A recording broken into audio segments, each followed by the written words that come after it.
Introducing the award-winning Pod 4 Ultra from 8 Sleep, a high-tech mattress cover you can easily add to your existing mattress. The pod changes the temperature of your mattress. You can set it anywhere from 55 to 110 degrees, letting you and your partner set different temperatures on each side. I keep mine at 60 so that I don't get hot. It can also adjust the position of your mattress to reduce snoring, and you get 30 days to try and decide if you love it. Right now for Black Friday, 8 Sleep is giving my audience up to $600 off your Pod 4 Ultra purchase when bundled. Go to 8sleep.com/Pacman and use code Pacman. The link is in the description. Welcome, everybody. Lots of authoritarianism and creeping fascistic ideas that we have to talk about today. Universities around the country are now warning their international students who are away for winter break, basically telling them, hey, I know you're on winter break and all, but you may want to sort of hustle back to the United States and get into the country before Donald Trump is inaugurated later in January, puts that hand on the Bible again, and who knows what he does with regard to the student visas on which many of these international students have legal status here in the United States. Donald Trump has made it clear that just because someone has a form of legal status, that doesn't mean that he respects it, and it doesn't mean that he thinks you should be here. We, of course, saw this with the Springfield, Ohio migrants who have temporary protected status. They are here legally to the extent that they have claimed asylum and their cases are being adjudicated. Trump doesn't like that. It has nothing to do with Biden or Harris. Of course, this is based on an infrastructure of law that has been around since the early 90s, granting temporary protected status. And Trump is talking about certainly not renewing that status, and maybe even better, according to Trump, eliminating it altogether. Given that, and we think back, of course, to the first time that Donald Trump took office, where he wasted no time sort of slamming the door on a lot of people with that majority Muslim country travel ban. Remember, we can't call it a Muslim travel ban because it was not about religious belief. It was about country of origin. But of course, it only targeted countries that are majority Muslim. Anyway, now, schools, of all places, are trying to be proactive, and good for them. It's better to be proactive than reactive, and they're warning these students that if you don't hurry back, it's conceivable that you could get stuck outside of the country during the next immigration crackdown 2.0 that will include the militarized mass deportations and so many other things. And the schools are saying we won't be able to help you if that happens. Now, in addition to this, we are also seeing immigration lawyers advising people with valid work visas, if you are away for the holidays, for vacation, for the end of the year, you also may want to rush back to the United States and get back on U.S. soil before Donald Trump's inauguration, just in case.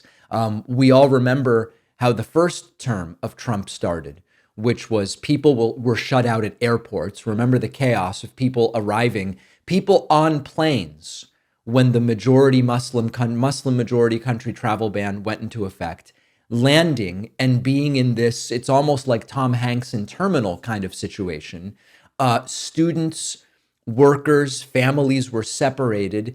And the principle at play for which schools are saying, get here now, and for which employers are saying, get here now if you have a valid work visa, is that it is harder to deport someone once they're here, if they have legal status, than it is to just slam the door in their face at customs and say, you've got to go back to your country. And that's why schools and employers are saying it might be a good idea to get here before January 20th. It's not really a paranoid conspiracy theory, because we know what happened during Donald Trump's first term. It's the lived reality from 2017 and the dread that then lasted 4 years, and that we might have for 4 years again, and wondering what level of inhumanity will the tactics employed display.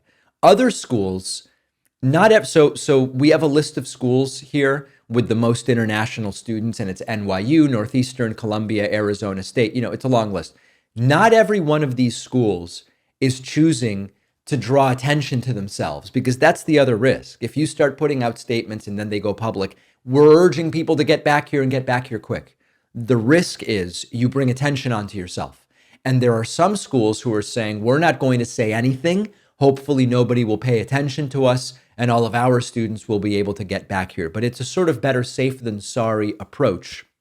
And it's a humiliating reminder of what is likely coming for the next 4 years. There is also a real contradiction here, as is often the case with MAGA, between the image of America as a nation of immigrants and the reality of telling people who have obtained legal status, hey, you might want to hurry back here before the political climate sours once again. And the US is a country that prides itself on being the land of opportunity. And then you see these warnings from schools and you say, yeah, land of opportunity, very precarious, depending on where the political winds are and how they are shifting. And everything becomes fragile when Trump comes into power. The Paris Climate Agreement, we were part of it. Trump says, I don't like it. The Iran deal, Iran didn't violate it. Trump says, I don't like it, we're getting out. Shared defense of NATO allies, of course we do that. Well, Trump says, I don't know. I just don't think that they're paying their fair share. If Trump doesn't like it, then he just goes back on the word of the United States. Now, there's one other angle here. You know how Trump is the economy guy? This is another example of how the policy is not good for the economy. Later in the show, we're going to do a much deeper dive about the disastrous effect on the economy if Trump were to deport every undocumented immigrant. It would be a disaster for the economy. We've already talked a little bit about how bad for the economy deporting immigrants is, both legal and undocumented. We've talked about the blanket tariffs being bad for the economy. The story that's building here is that despite the bill of goods that Trump was able to sell to his base, and even to some people who were not really in Trump's base, but they weren't sold on Kamala Harris, the policies that he sold are terrible for the economy. And these bans are also bad. These restrictions and uncertainties don't just affect the students themselves, but they hamper research, innovation, they foment the brain drain, where if Trump were successful at keeping some of these international students out, I mean, just think about it. The people from around the world that are getting into NYU, Northeastern, Columbia, all these schools, these are people who, if they go to school here, they often will stay working here and they participate in innovation and in the economy. And instead we're saying, take the smarts and go somewhere else. So that's where we are. It's a disturbing reality, but it's what we might be facing for the next 4 years. That's with college students. Let's now go a little younger and talk about younger kids. The latest from the Trump circus is that Donald Trump is planning on having a big discussion with Robert F. Kennedy Jr., who is nominated to be Trump's Secretary of Health and Human Services, about do we really want to continue the child vaccination program that has been active in the United States for a very long time. And of course, the guy that's going to have a say in this with Trump is Robert F. Kennedy Jr., the same RFK Jr. who once sat at dinner with me and ate a baked potato with his hand. I've never seen anyone do this. But more substantively, the same RFK Jr. who spent years pushing debunked vaccine conspiracies, including that there's a connection between vaccines and autism, one of the most studied and debunked claims out there. And he is going to have a say about whether we keep or end the childhood vaccination program, which would, of course, toss out decades, nearly centuries of science-based public health policy on a whim. Trump's reasoning is he thinks we need to see the numbers on this autism thing. We have a quote here. This is again from Donald Trump's written interview with Time magazine. Don't worry, Trump didn't do the writing. He talked, and what was published was transcribed. Trump was asked during this interview, I just want to ask you a quick question about RFK Jr., who is a noted vaccine skeptic. If he moves to end childhood vaccination programs, would you sign off on that? Trump's answer, not exactly a profile in courage. Trump says, we're going to have a big discussion. The autism rate is at a level that nobody ever believed possible. If you look at things that are happening, there's something causing it. Now, we have talked about the supposedly growing rate of autism so many times. A huge chunk of it is we're better at diagnosing. A huge chunk of it is there are now systems in place where I know it's sort of crude, but when I was in elementary school, there were kids who, in retrospect, I now realize were on the autism spectrum. At the time, it was just sort of like, we don't really understand why this kid behaves this way. It's, quote, weird. They were often ostracized or alienated. We didn't have a system in place to recognize and say, hey, this is the path that we should explore, and it leads to a diagnosis. So that's part of it. It also may indeed be the case that the rate of autism is growing up, and we're exploring reasons why that may be. Some people say microplastics, others say environmental and pollution. On average, parental age being older. All these things might be factors, but we know we have libraries of studies about vaccination and autism, and there is no link. And remember that Robert F. Kennedy Jr. is the guy who is going to be running, if he can get confirmed, Health and Human Services, the agency in charge of vaccine guidelines. It's like handing a flat earther the job of running NASA. I mean, it's absurd. Experts are, of course, sounding the alarm. No vaccines would mean more measles, more disease, more death. But Trump's all about, we're going to have a discussion, as if this is just harmless dinner table debate about, should we have pie or chocolate babka for dessert? But this is life and death, and the science has really been settled since the 90s. We have multiple phases of clinical trials for vaccines before they are licensed. The trials start with small groups of people. Phase 1, you assess basic safety. You expand it to thousands in phases 2 and 3. You look at safety, dosage, efficacy, and even after the vaccine is approved, it's monitored extensively for safety and efficacy. These systems detect rare side effects that may not appear in clinical trials. The common side effects of vaccines are injection site pain, depending on the type of vaccine, sometimes a sort of flu-like reaction of sorts. Serious side effects are rare. All of the autism vaccine stuff goes back to the late 90s when Dr. Andrew Wakefield published a study. It turned out that the study was bogus. It was based on a dozen kids that were brought to him. It was not a random sampling. He had a financial conflict with a potential measles-only vaccine that would have been a great alternative to the MMR. The paper was retracted. Dr. Andrew Wakefield has lost his medical license. So we have a potentially major problem here. And this is what happens when you put what is it, the fox in charge of the hen house, something like that? This is potentially disastrous. And it seems as though there is essentially no bottom to what is going to be considered. With some of this stuff, I would love it if Trump would just go, yeah, we're not going to do that. That we're not going to do. There is a palpable desire for overt authoritarian fascism that you can just sense in the air, almost like smog. And at the center of it, with a lot of these bright ideas, is former Breitbart propagandist, sort of Trump acolyte, Steve Bannon.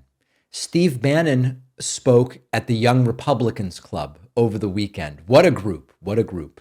And one of the things that Bannon demanded there was the imprisonment of journalists who need to essentially be taught a lesson.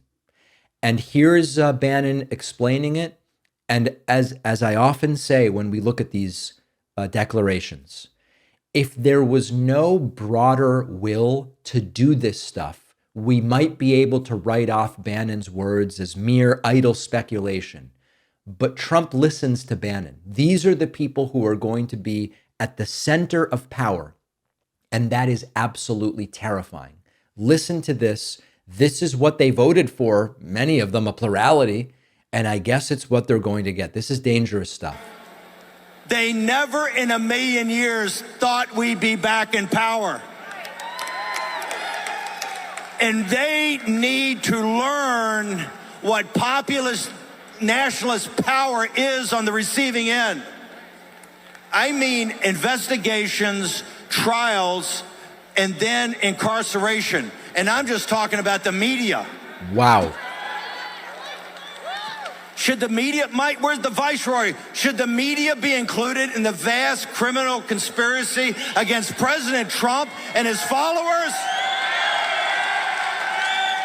Should Andrew Weissman on MSNBC and Rachel Maddow and all of them, we want all your emails, all your text messages, everything you did, you colluded in a conspiracy with Merrick Garland, Matthew Colangelo, Lisa Monaco, and Jack Smith.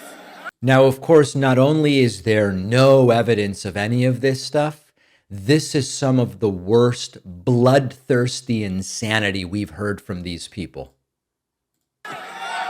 This is not me saying it. Benny Thompson's on TV saying, give a committee a pardon. Lock them up and throw away the key. In the White House right now, with the world on fire, they're spending the time on blanket preemptive pardons. Yeah, to protect people from what Trump said is going to be a 4-year term of revenge and retribution. Wouldn't you be doing the same thing? Blanket preemptive pardons. Here's the good news, folks. Here's the good news. We've got these rats cornered. If they give the pardons, the Democratic Party is finished. Amy Klobuchar and those people are telling you that. If they give, we dare you to give blanket preemptive pardons to anybody.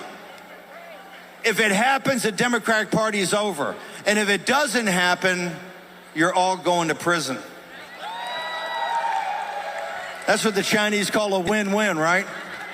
This is dangerous, dangerous stuff that has been corroborated by Donald Trump. That's the critical part to understand. Remember last Sunday's interview that Donald Trump did with NBC News' Kristen Welker, where he said, oh, the people on the January 6th committee who voted one way or the other or simply for being on the committee, you know, it's always mush-mouthed and kind of difficult to unwind. Trump said they should go to prison. And then Kristen Welker asked Trump, I should have had the clip. Kristen Welker asked Trump, are you going to direct officials to imprison them or prosecute them? And Trump said, no, but they're going to look into it. And of course, this is the whole point of this whole thing, which is Trump is going to hire people who already know what to do. They don't need to be told. They know what to do. That's why they're being hired. One more Bannon clip from this Republican event where he says, you know, it's not a crazy idea to think about Trump running again in 2028. Wax did that. Donald John Trump is going to raise his hand on a King James Bible and take the oath of office. His third victory in his second term.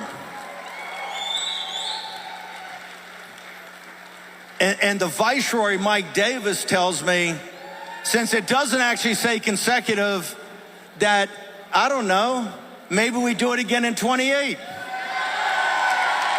Right. Are you guys down for that?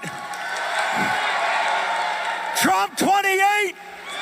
Now, of course, Trump's not running in 28. Trump, you know, the Constitution is very clear. You can't serve more than 2 terms. But the fact that they all love this, and when you ask them, some of them will kind of acknowledge it's a tongue-in-cheek thing to try to trigger the libs, but others will say, no, you know what? I mean, it's here's some technicality why I think maybe he can do it or maybe he should do it. So this is not something that we should write off, not because Trump's really going to announce in 2027. I think I'm running in 2028. I don't think that that's going to happen. If I were a betting man, I'd bet it doesn't. But because the instinct of the party is, who cares? Whatever we can get away with. It's going to be a very scary 4 years. But I hope that some of the things I'll talk about later on today will give you a little bit of solace in what we might expect and what we can do. Make sure you're subscribed to the YouTube channel, youtube.com/The David Pakman Show. We'll take a very quick break and be right back. Let's talk about a game changer in sleep technology, our sponsor 8 Sleep and their revolutionary Pod 4 Ultra. The Pod is a high-tech mattress cover, and you can easily add it to your existing mattress. You can cool or heat your mattress based on your preferences and even elevate your head if you snore. I run hot. I hate getting hot when I sleep. That's why I set my 8 Sleep Pod to keep my mattress at a cool 60 degrees at night. You can set it anywhere from 55 to 110 degrees. You can set each side of the bed independently to a different temperature depending on your preferences versus your partner's, or you can set your pod to detect your body's sleep cycles and automatically adjust temperature for optimal sleep. The pod can also detect when you're snoring and automatically adjust the position of the bed to reduce or even stop the snoring. This can be a huge factor in how rested you will feel the next day, and your sleeping partner will thank you bigly. You get 30 days to try it at home. Return it if you don't like it, but I know you'll love it as much as I do. Right now for Black Friday, 8 Sleep is giving my audience up to $600 off your Pod 4 Ultra purchase when bundled. Go to 8sleep.com/Pacman and use code Pacman. The link is in the description. The David Pakman Show is truly an independent media program, not part of any media conglomerate, no major funders, no matter what you think their names are, and certainly not connected to any political party. We just do this because the audience says, hey, I like this enough to watch. And some tiny percentage of those folks say, I like this enough to pay and get a membership. I would love it if you signed up at joinpacman.com.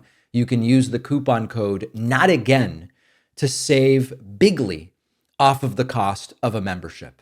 All right, Senator Bernie Sanders really ripped the Band-Aid right off during an interview on NBC's Meet the Press this weekend. Bernie warned, we are in an oligarchy and we are heading deeper into an oligarchy. I would argue we've been in an oligarchy for some time. Now, if you didn't think we were already knee-deep in a system where billionaires call the shots, it is getting to be even more noticeable now as Donald Trump has Elon Musk, the richest man in the world, maybe behind Putin, hanging out at Mar-a-Lago and traveling with him everywhere and suggesting little policy ideas that would be very good for Elon Musk and his companies. It's sort of like we've had our eyes on Russia, shaking our heads at Putin's oligarchs, while we have a growing similar situation here in the United States, and the roles of friendly donors pulling the political strings that would make Machiavelli blush. We can't pretend to be the shining city on the hill when we're plugged in to the neon sign that says open for billionaire business, just the way Russia is, although maybe with a slightly different texture. Elon Musk basically bought a president. He dumped in $250 million bucks, and now he's proposing and suggesting policy to Trump, and he's been put in charge of a commission that will make recommendations about what parts of government get to stay and which parts of government must go. Here is Bernie Sanders explaining it as he sees it, and I have to tell you, he's spot on. As President Trump comes into office, we have got to understand, Kristen, and this is something I feel very strongly about, and it's not talked about enough.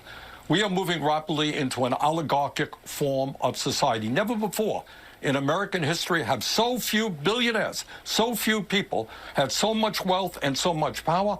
Never before has there been so much concentration of ownership, sector after sector, power of Wall Street, and never before in American history, and we better talk about this, have the people on top had so much political power. We can't go around the world saying, oh, well, you know, in Russia, Putin has an oligarchy. Well, we got an oligarchy here, too. And in this last election, in both parties, billionaires spent huge amounts of money to elect their candidates. Yes. You know, here in the state of Vermont, we believe we have town meetings, one person, one vote. That's democracy, not billionaires buying elections. Those are the issues we got to focus on. We got to rebuild the middle class. 60% of our people is president. So listen, this isn't news in the sense that the U.S. hasn't been squeaky clean as a democracy for some time. The influence of the obscenely rich individuals and corporate interests is not invented in the Trump era. Money and power have played a role in American politics for a long time. It didn't used to be as visible, and it didn't used to be as blatant. Now, you could argue it being more visible is better because it allows us to better oppose it, and maybe there is something to that. But we've been on this path for decades. Political campaigns financed by a handful of plutocrats, lobbyists writing legislation, candidates running around like string puppets operated by a cadre of the ultra wealthy. The difference is that during the latest Trump campaign, the 2024 Trump campaign, it's been like someone hit the fast forward button on the devolution into oligarchy. And suddenly it's not the same old influence game. It's the VIP room at Mar-a-Lago, where it's Elon Musk and Vivek Ramaswamy co-chairing DOGE, the Department of Government Efficiency. And of course, when you think about it, what says efficient governance more than handing the levers of power to a billionaire and a half billionaire like Elon Musk and Vivek Ramaswamy? I would argue, though, that it's worse than mere oligarchy, and it's worse than Bernie Sanders is saying, because oligarchy is a government in which power rests in the hands of a small elite group of people. Usually it's the rich and well-connected. Fine, yeah, we have that. There's no doubt that we have that. We're not just any old oligarchy, though. We have extra flavor that will make this vile stew even more rancid, because we also have a kakistocracy, government by the least qualified people. We've got leaders who struggle to read a briefing book. Trump's presidential daily briefing, when he was president the first time around, was reduced to one page with 2 or 3 bullet points and a picture. That's what Trump was capable of. So we've got an oligarchical kakistocracy. It's also a kleptocracy, government by those who seek status and personal gain, often at the expense of the governed. What Trump is seeking and what the people he's appointing plan to do is what's best for them, not what's best for farmers in Iowa. Actually, they got screwed the first time around, and it'll probably happen again. Not for the average consumer, as every economic policy Trump suggests will likely drive prices up rather than down. So we have a kleptocratic, kakistocratic oligarchy. And the United States has been edging towards being ruled by the few for a long time. With Trump back at the helm, we are just shredding any pretense of a broad-based democracy. And then you mix in the least qualified people calling the shots, and then people wanting to use public office as a personal piggy bank. You end up with a system that is the disastrous, grim trifecta of decay. Bernie is right. My question, of course, would be, do these MAGA people even remember what the founding fathers had in mind? Because we have fallen very, very far from that. I was watching a couple of videos last night, and I was reminded that these elites have no damn idea what real people are going through, what the average person is going through. I'll explain it to you as I thought about it. I first came across this video of Donald Trump accepting being the Time Magazine Person of the Year. And Trump tries to describe what a woman experienced when she went to the grocery store. And as you hear Donald Trump explain this, you realize this guy's never been to a damn grocery store. He doesn't really know how it works. He's never shopped for groceries. Trump tries to explain that a woman wanted 3 apples, I guess it was, and then realized the apples are too expensive. So he said she went and put one back in the fridge. Trump has no idea what it's like to go grocery shopping. Listen to this. Oil and gas. There is no country in the world that has more. We're number one. I brought it to number one during my first term in terms of production.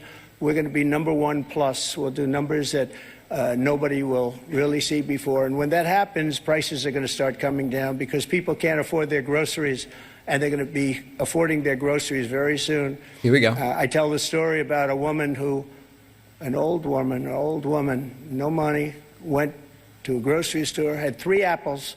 She put them down on the counter, and she looked, and she saw the price, and she said, "Would you excuse me?" And she walked one of the apples back to the refrigerator and came back to pay for the 2 apples. And she left with 2 apples. And the woman at the counter said that was so sad. And when I heard about the story, I said, that should never happen. Anyone who has shopped for groceries knows that this story doesn't make any sense. It's not the counter, it's the cash register.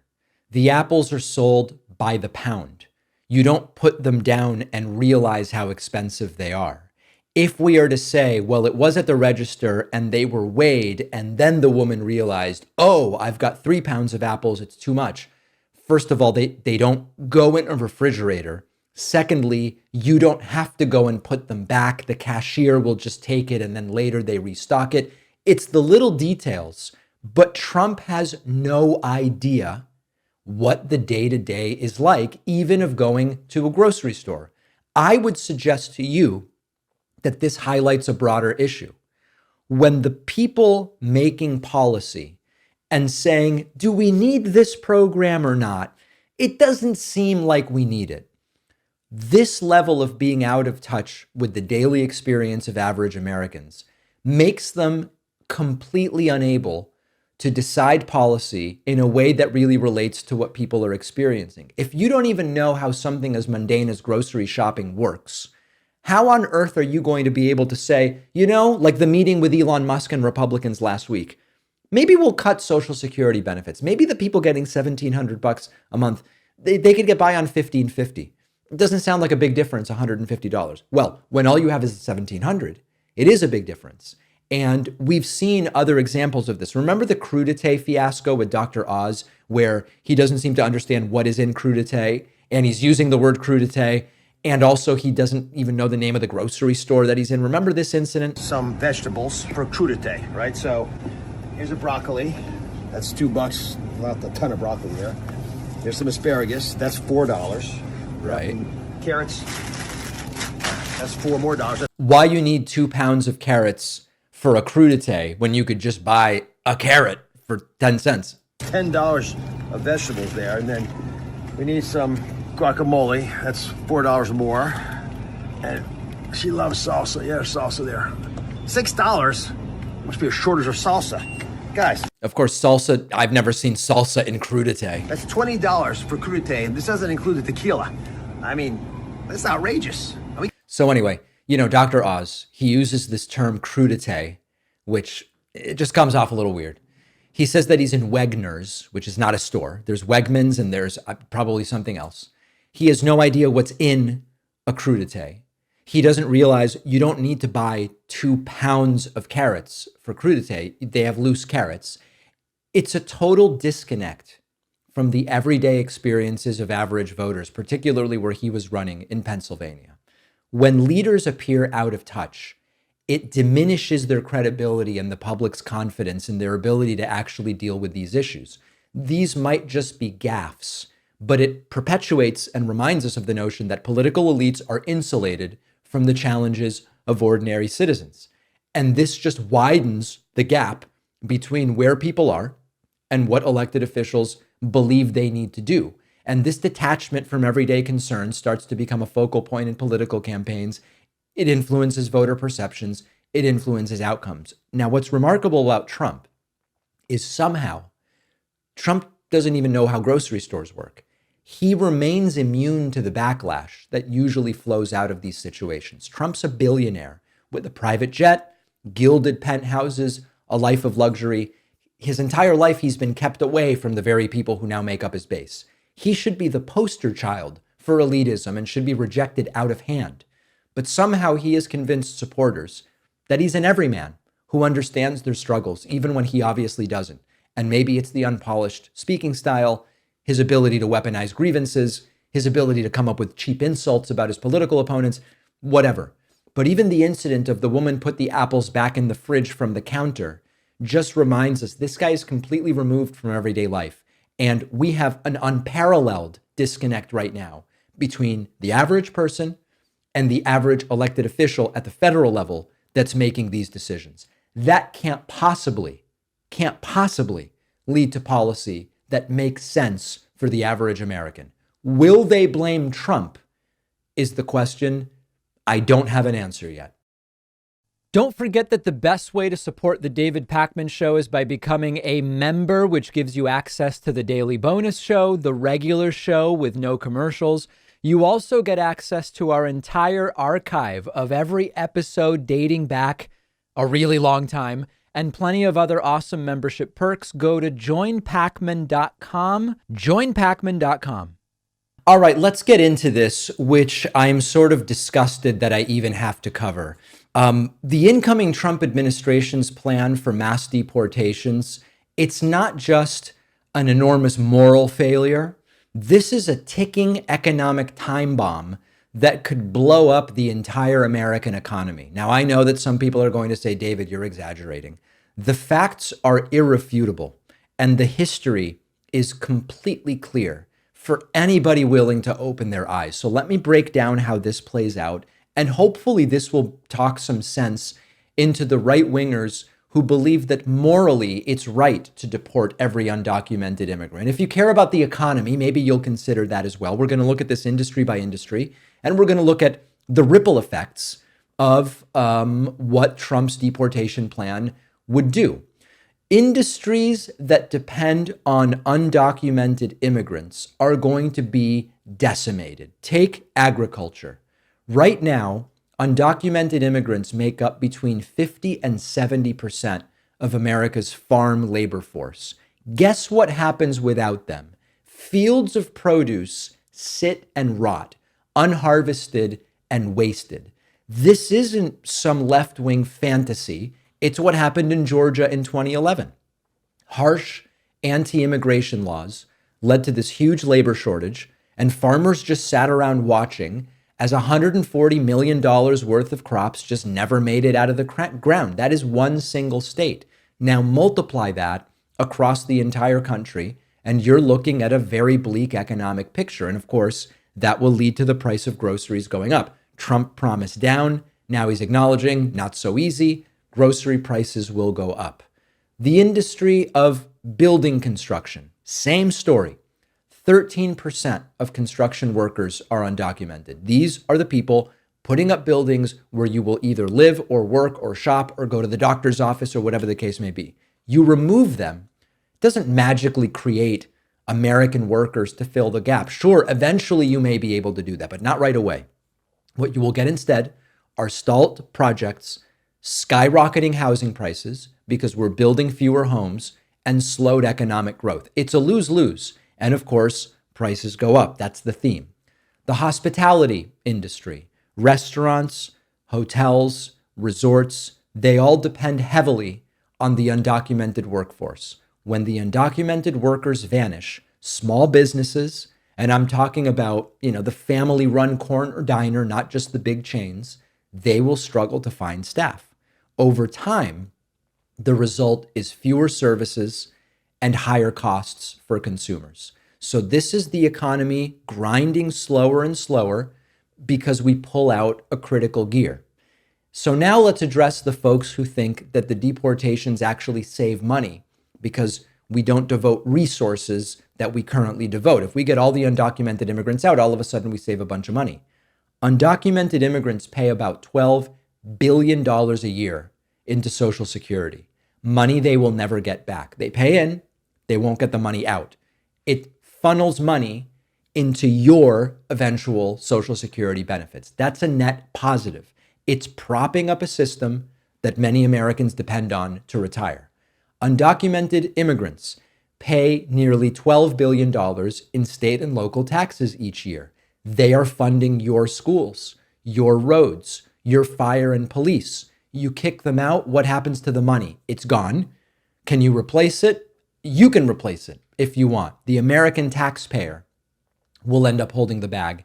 Again, costs go up. Now, I do think it's worth saying something here about crime, because we've all heard Trump's fear-mongering about immigrants and crime. This is where the data is crystal clear. Immigrants, both documented and undocumented, commit crimes at lower rates than Americans born here in the United States. States with larger immigrant populations often have lower crime. We've looked at the data. When you launch these indiscriminate deportation sweeps that Trump claims he's going to launch, you drain resources from focusing on real threats. It's counterproductive. It destabilizes communities. It creates a climate of fear which helps nobody. And if you don't believe this could happen at a large scale to the economy, look at the history. Alabama in 2011 passed a draconian law called HB 56, and it forced undocumented workers to flee. The agricultural sector lost $10 billion in a single year, far more than the undocumented labor force was costing the state. Consider post-Brexit Britain. Strict immigration policies led to massive labor shortages. In 2022, British farmers left over 60 million pounds of crops to rot. That's exactly what I'm saying will happen here. It's happened in Georgia. It happened in Alabama. It happened in Britain. Hotels, restaurants, healthcare, trying to find staff, driving up costs, services get worse. And so what we have here is a situation where anti-immigrant ideology starts to trump economic common sense. Everybody's going to lose. Remember Arizona's SB 1070 law, the show us your papers law. Construction slowed, the state's GDP went down, and it was so bad that you even had Republican business leaders, not exactly, radical left-wingers, saying this was not a good idea, this hasn't worked out. So the bottom line is that if it succeeds, this massive militarized deportation policy is not going to make America great. It's going to sabotage the economy just to fulfill or satisfy a xenophobic agenda. And the irony is painful because you know who will suffer? The farmers are going to suffer. The small business owners are going to suffer. Everyday Americans who might be cheering the idea of the deportations, they will be feeling the consequences first and hardest and paying more for stuff. What do you think? I want to hear from you. Do supporters of these policies understand the economic damage, or is the rhetoric simply too blinding to them? All right, I have an announcement to make. I agonized over this. I've decided I am no longer going to intentionally mispronounce people's names. I've been doing a lot of soul searching, a lot of agonizing for a while now. For years, if there was someone I didn't respect in a small, silly way, I would show that by mispronouncing their names, just poking fun a little bit because I believed they deserved scrutiny. I don't want to take myself too seriously. I've always believed in humor to highlight absurdity, but I think something has shifted, and some of you have written to me about it. We now have people like Tulsi Gabbard, who I would sometimes refer to as Tulsi, potentially going to be the director of national intelligence. She, I know, has former staff from when she was a congresswoman who would watch this show, who follow what I say. I'm not just kind of like cracking jokes into the void. There are people in the circles of some of the folks whose names I mispronounce that follow the show. And I do think that although it's going to be difficult, I'm going to have to reprogram myself from saying Tulsi to say Tulsi. I do think it's probably the right thing at this point. So I'm going to make an effort. No more Tulsi Gabbard. No more Jimmy Dore. No more Laura Ingraham. When I first started kind of mocking their names, it felt like a clever shorthand just to kind of signal I don't buy into their brand of nonsense. But I'm realizing now the show is not at a place where I think that makes sense. And I want to focus on policy. There's a reason that Tulsi Gabbard should not be DNI. And it's that she seems more sympathetic to the desires of Russia than what's better for the United States. She seems to sympathize more with Bashar al-Assad than Bernie Sanders in terms of what makes sense from a governance standpoint. So I don't want to turn their names into a punchline. I might reserve the right to still do Trump, because remember, sometimes Trump mispronounces his own name, like when he called himself President Prump. So I may occasionally do that, but I don't respect these people any more than I used to.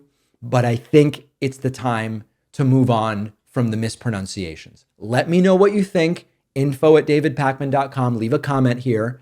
I guess if there's rage and fury and people want the mispronunciations, I'd reconsider, but I don't think so. I think this is the path forward and very relevant because after the break, we will be talking about the latest bombing, not a literal bombing, just like a failure, by Tulsi Gabbard when meeting with senators. If you value what we do at The David Pakman Show, remember to support us on Patreon. Go to patreon.com/David Pakman Show, where you can get access to behind-the-scenes videos, the daily bonus show, the commercial-free daily show. You can support the show for as little as $2 a month. Check it out at patreon.com/David Pakman Show. Trouble in paradise for former Democratic Congresswoman turned MAGA suck-up Tulsi Gabbard, as a growing number of reports, including this one from The Hill, are claiming that her meetings on Capitol Hill with the very senators who will decide, does she get confirmed or doesn't she, have not gone well. We might be able to say that her trip through the halls of Congress was about as smooth as a pogo stick ride over a minefield. And as she met with senators last week, word spread very quickly that her so-called wooing of lawmakers looked a lot more like a stand-up comic bombing on open mic night. Senators, senatorial aides, basically anyone with functioning ears and eyes, seemed to find Tulsi's charm offensive, neither charming nor particularly offensive. It was all just sort of sad. One source familiar with the meetings said, quote, she was proving to be a little shallow, like a House member talking at a hearing, and not someone who needs to provide the president's daily intelligence briefing. That is not a surprise. Tulsi Gabbard has no business being director of national intelligence, none whatsoever. And I think we would all agree that were it not for her about face going from supposed left-leaning congresswoman, even though she was always kind of a reactionary libertarian more than a real left-winger, even when she was nominally a Democrat, the only reason she's been nominated is because she did a very public 180, denounced everything about the Democratic Party that she once stood behind, and said that MAGA is the way and Trump is the guy she trusts over Biden and over Kamala Harris to be president of the United States. It's not because she has any qualification or knowledge with regard to national intelligence. They'll often vaguely say, oh, she was, she served the military. Does that make you qualified to be director of national intelligence? And what seems to be sort of floating to the surface during these meetings with Republican and other senators is that she doesn't really know anything. Two Senate Republicans echoed the concerns on the condition of anonymity. One said, quote, I've heard that she's not very well prepared. And another said that these were BS sessions, her meetings with senators on Capitol Hill. So the rumors are swirling. Tulsi may quietly be ushered out before the fiasco goes further. This one, it seems as though this one would have fewer fireworks than the Matt Gaetz very public implosion. Gaetz had problems that were of a different kind of caliber than Tulsi Gabbard. Gaetz's problem was endless allegations of statutory rape and sex trafficking of underage women across state lines, crazy stuff. And it just was publicly clear this guy can't get confirmed. The Tulsi Gabbard thing is taking on a little bit of a different atmosphere because it's senators meeting with her, seemingly going in with an open mind, not going in kind of like the public stuff about her is so bad we can't possibly vote for her, like with Gaetz. They're meeting her with a relatively open mind and then saying, she doesn't seem to know anything. She doesn't seem to be prepared. She doesn't seem to be taking this seriously because she's probably not. She wants to be at the UFC fights with Trump like she was some weeks ago. She wants to be part of the inner circle. That's all that this is really about. And we all know she would never be nominated as DNI if she were still a Democrat and this were a Democratic president building his or her cabinet, because she simply isn't qualified. My hope is that she quietly steps back, withdraws, and that maybe we can get someone at least more qualified. Although remember, with Trump, the replacements are often just as bad. When Gaetz bailed and Trump replaced Gaetz with Bondi, it's a disaster. And the primary thing is loyalty. Bondi will be just as loyal to Trump as Gaetz would have been. So let's hope that the Tulsi nomination evaporates. It seems that Republican senators are kind of getting wise to the whole thing. All right, this you have to see. I can't even believe I am playing this for you. I have another one of these videos, this one from ABC7, of a suspicious object in the sky. Folks, this is Venus. Something has to be done about this. The drones, the UAVs, the UAPs, the UFOs, this is dangerous. We're being surveilled. I'm going to play a minute of video here of ABC7 anchors talking about, listen, folks, this is what we're talking about. We don't know what this is. It looks very weird. This is Venus, the planet.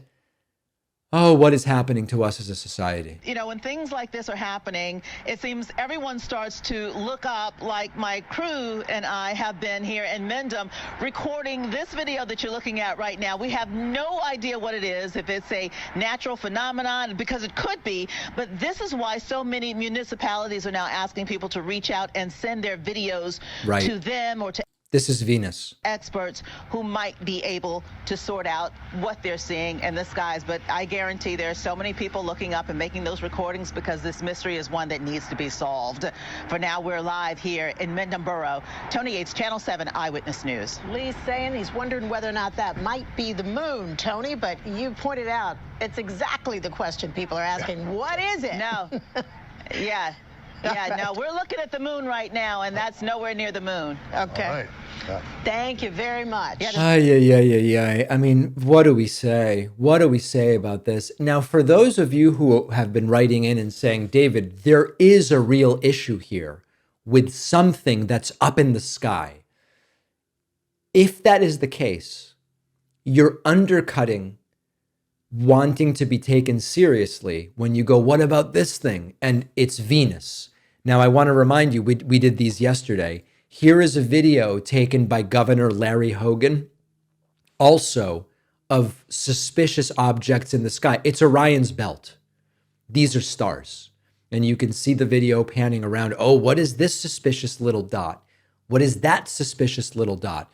And you can really see in this video at the 39-second mark that Orion's belt and the Orion Nebula, one of the most recognizable elements in the sky, goes by. These are just stars. They're not suspicious drones. And then, of course, here was the video I played for you yesterday with Josh Welkos talking about also suspicious stationary elements in the sky near Washington. I'm telling you that they're not moving. They're staying stationary. They're hovering. And of course, these are not hovering. These are airplanes on final approach to Reagan Airport in Washington, D.C., an approach that I will be doing in just a few hours. That's all that this is. Nothing suspicious, just airplanes coming in for landing, some further away, some closer. So what is this really about? Is this really about the sudden belief that there are now foreign to the U.S. or even alien to the planet drones surveilling us? Is that really what this is about? Or is this just another one of these distractions? As I've said before, it seems logical to believe that if spacefaring civilizations, clearly so much more advanced than we are, were coming here to visit from so far away that we can't even detect them, wouldn't they have better technology than the things that we supposedly see and some ascribe to outer space aliens or whatever the case may be?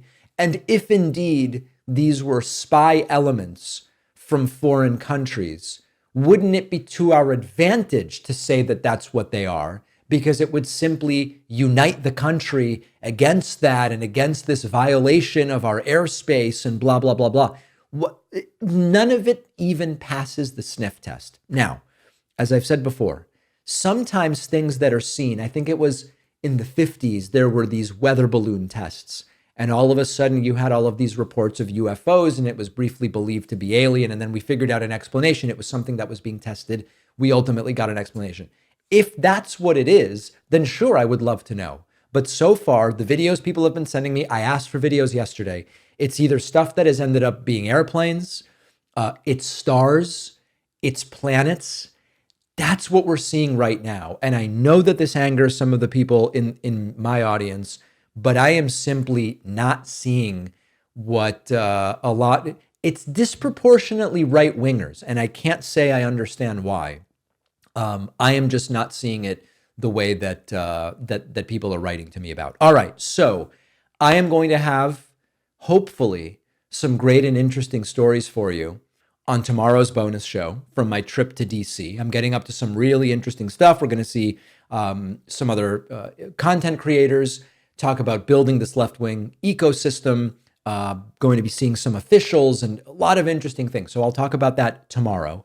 We have indeed surpassed the 4,000 pre-order benchmark for my forthcoming book, The Echo Machine. We are heading towards 5,000. I'm going to give you the information I have, okay? So I'm not going to play coy. I've been told that most weeks rather, if you have 2,500 pre-orders in a nonfiction book, that's often enough for the last slot on the new New York Times nonfiction bestseller list. So like often 2,500 pre-orders gets you on the list, but at the very bottom. I'm also told that seasonally, and my book is coming out in late winter, early spring, sometimes there's more competition. So really, if we want the best shot at getting on that list, which would be amazing when you don't have, I don't have CNN or some big editorial or media outlet backing my book. If we want more certainty that we will make it, I'm told 5,000 is a much better number. Now, 5,000 in a slow week might even get you halfway up the list. We have passed 4,000 pre-orders, and the next goal is 5,000 pre-orders. I want to tell you again, every pre-order qualifies for a bunch of free stuff, including some stickers and a signed book plate. Any version of the book, paperback, audiobook, digital book, ebook, Kindle, etc. They all qualify. Go to davidpakman.com/book, pick your format, pick your version, and remember that if you want to support your local bookstore, you can call any bookstore and simply say, I'd like to order David Pakman's The Echo Machine. They'll be able to get it for you. You'll get it on the release date. You'll get all the free stuff. Here's the critical part. Submit your pre-order receipt to davidpakman.com/free book stuff. Don't email it to us. We've been getting emails from people saying, here's my thing. I'll get my free stuff, right? No. davidpakman.com/free book stuff. I will see you on the bonus show. I will see you back here tomorrow.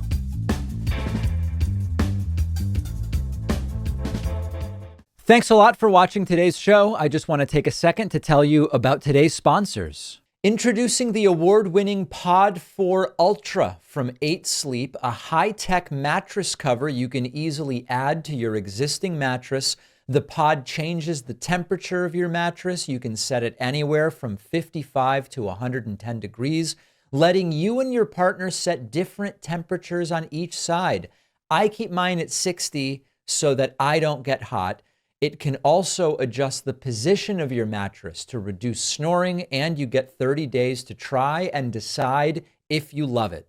Right now for Black Friday, 8 Sleep is giving my audience up to $600 off your Pod 4 Ultra purchase when bundled. Go to 8sleep.com/Pakman and use code Pakman. The link is in the description.